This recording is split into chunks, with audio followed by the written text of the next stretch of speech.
So I went ahead and actually stretched the middle part to make them longer.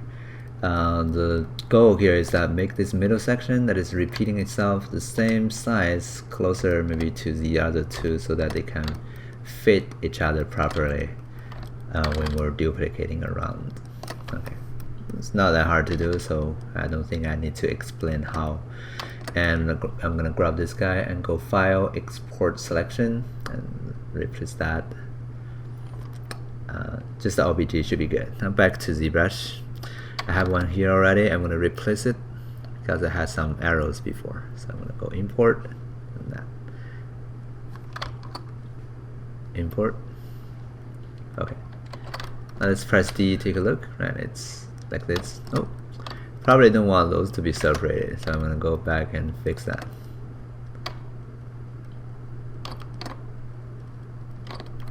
Isolate that. I'm going to go for versus, merge versus. Right, that's gonna, oops. Actually, not these guys. These guys I don't want these guys to merge. Just the bottom ones.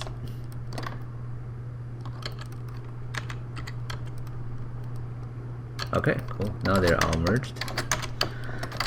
Do one more export. Right, and here back to ZBrush. I'm gonna replace that using import again to replace that and open. Alright, cool. And then I'm gonna make polygroups. It's not that hard to do. You just need to drag the middle section, Ctrl W to give them a group, and then we can Ctrl Shift, click on the rest and drag that just to give them all different groups. Now make this guy facing us this way. I'm gonna go for brush, create, insert, and new, and turn on the curve mode and also modifiers, right? Weld point and stretch. Right, now we have this bullet belt created like this. Right. Cool. So let me actually save it. I'm gonna call it bullet brush, and yes. Now you can use Maya again or other packages to model the geometry you want, and use Curve Brush to really bring them to life in ZBrush. So let's actually take a look at how we can use it. I'm gonna go back to our geometry here. Right. And I'm gonna hold it on Alt and click on this guy to select it. And let me duplicate this guy. Now for the duplicated guy, I'm gonna go ahead and delete the geometry subdivision level to delete all the hires, and I don't really need the noise either. So surface, no noise. Alright. And then I'm gonna go for BSI/curve. I'm gonna slice a curve, two curves actually, going tilted this way. That's where I want the bullet to be. Now I'm gonna delete others. So I'm gonna go for hide all these guys and do a delete hidden. Right. And then I'm gonna go for a zero measure, no adapt. Just go for 1 as the polygon and zero measure to get a really simple geometry. And then I'm gonna go also give them a group, simple group, and then use the same and zero measure. Every time I zero measure it, it's gonna go back easier and simpler and simpler. Okay. And so I just need something like this. Actually smooth that out.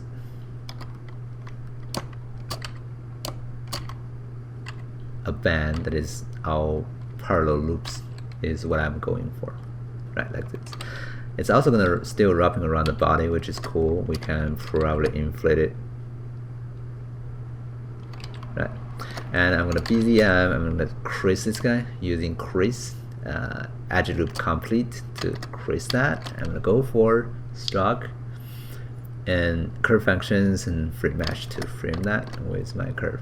Now I can go back to use my belt brush and click on it to apply my belt. Be a little bit bigger there. Turn off dynamic. Yeah. Now you can see we're having this result. And sometimes it's not guaranteed to always work. Like It's a little stretched for some reason on the very back. Don't know why, but zoom out a little bit.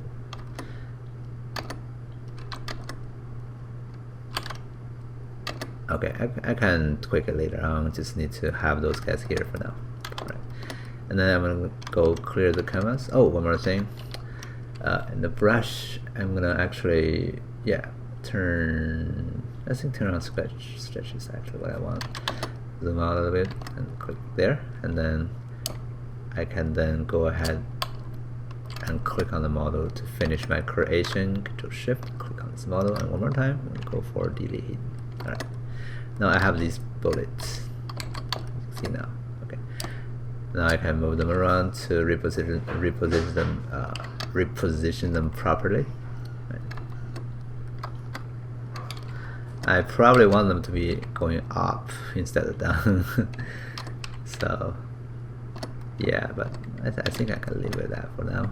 And for the back, I'm gonna go Control click there, Control click,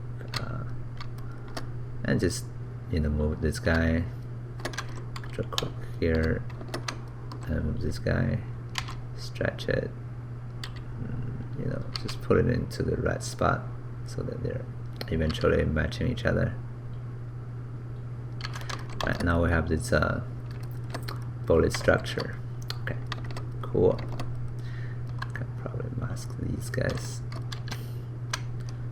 using mask lasso.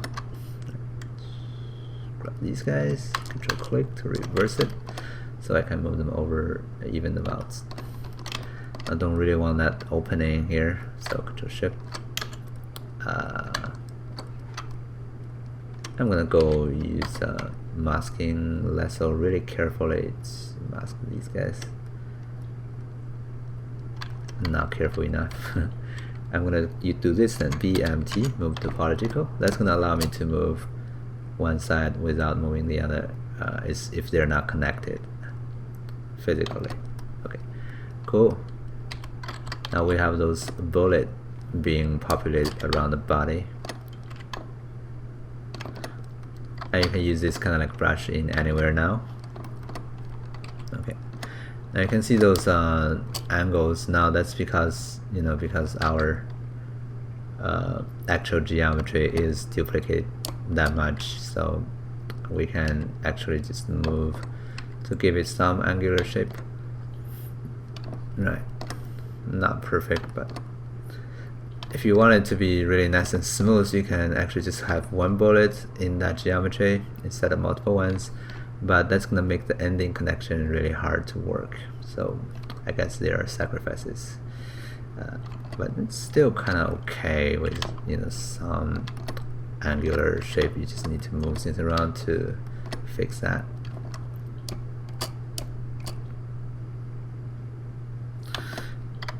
Alright, so we have this bullet belts created. So I hope this also helps, right? If you're curious on how this is done. I'm not sure if this is the only way though. Different people have different kind of like crazy ideas.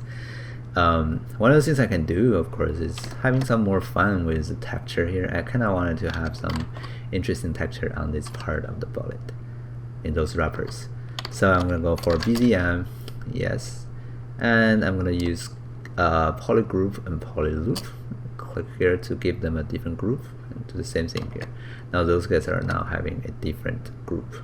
Okay, and then afterwards, I'm gonna go for UVing, so polygroup unwrap, and it's gonna try to unwrap the UV for me.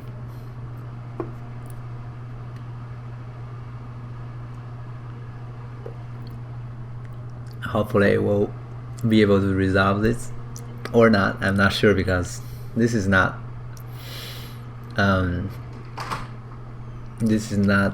actually very easy to unwrap, because you have all these pieces that are actually enclosed. So we'll see. I'm going to leave it to calculate.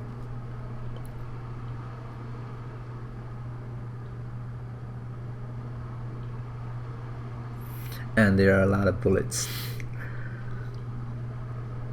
So I probably will go for a cheaper way for this, like just the noise or something.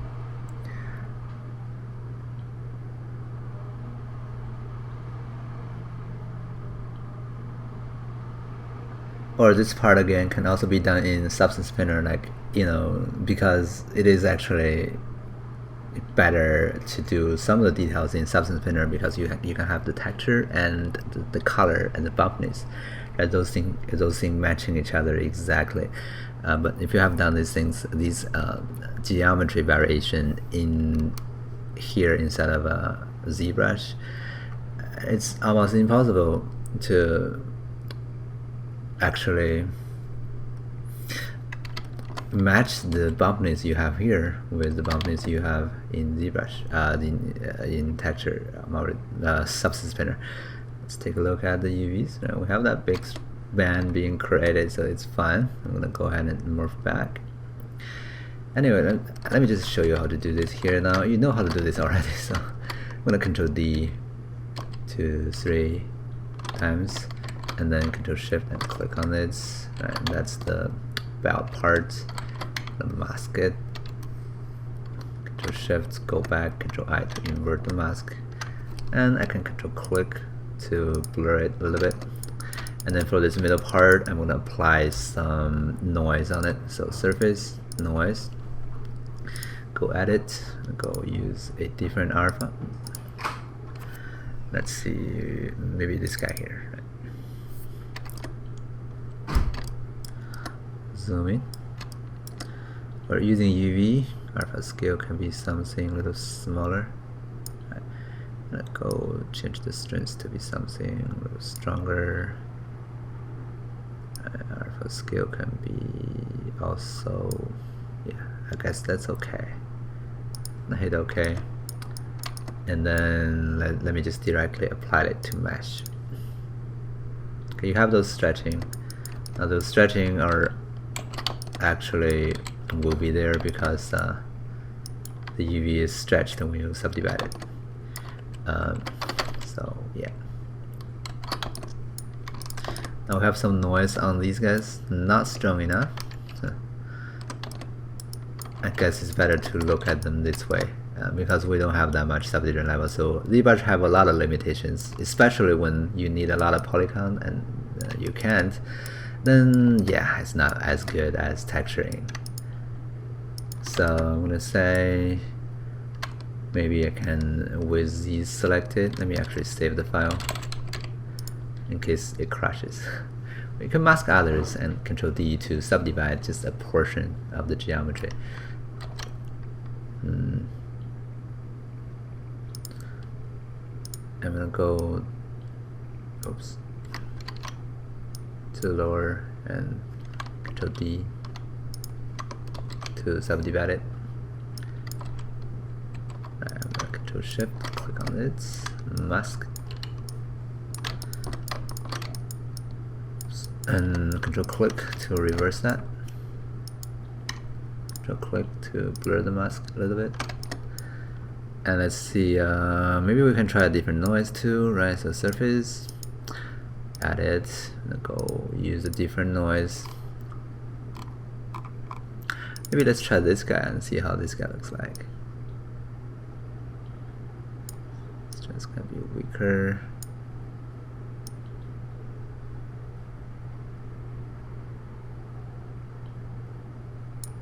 And let's say okay. Not as good. Let's take a look at a different noise. Oh, we can actually show you now the other things we can do with the noise plugin. Right? We can use the different noise plugins like the break, for example, or let's see, hex, right? Or straps should be good too. Hit OK. And then strings can be a little bit weaker. You need more, but yeah, the UV is not quite perfect though. But yeah, you can try those noise plugins. I'm gonna go for a different alpha this time. Maybe I need to download someone new, maybe this guy here, just to have some fun with it.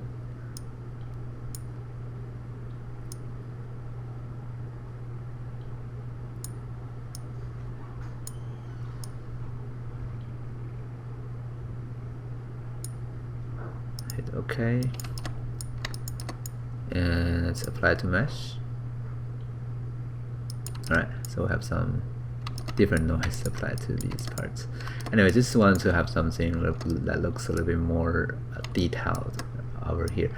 Alright, that's gonna be it for this tutorial. Again, we're basically introducing you. I'm basically introducing you to a new way of creating curved brush and a new way to apply it using a creased geometry, right? And that could be beneficial, especially when you have this specific rod you want the curve to go through, but using click and dragging doesn't really work. Then you create a geometry going in that direction. You have a loop going that direction on that geometry, and you freeze that edge loop, and you crease that edge loop, and you freeze using you frame that edge loop using frame mesh, and you can get a very decent curve going around that, and you can just go to your curve brush and click on it. Alright, so that's gonna be it for this tutorial, right? We have created everything actually from scratch on this bullet brush and how to apply it. I hope all the techniques here works for you, and yeah, that's gonna be it for this one. So see you next time.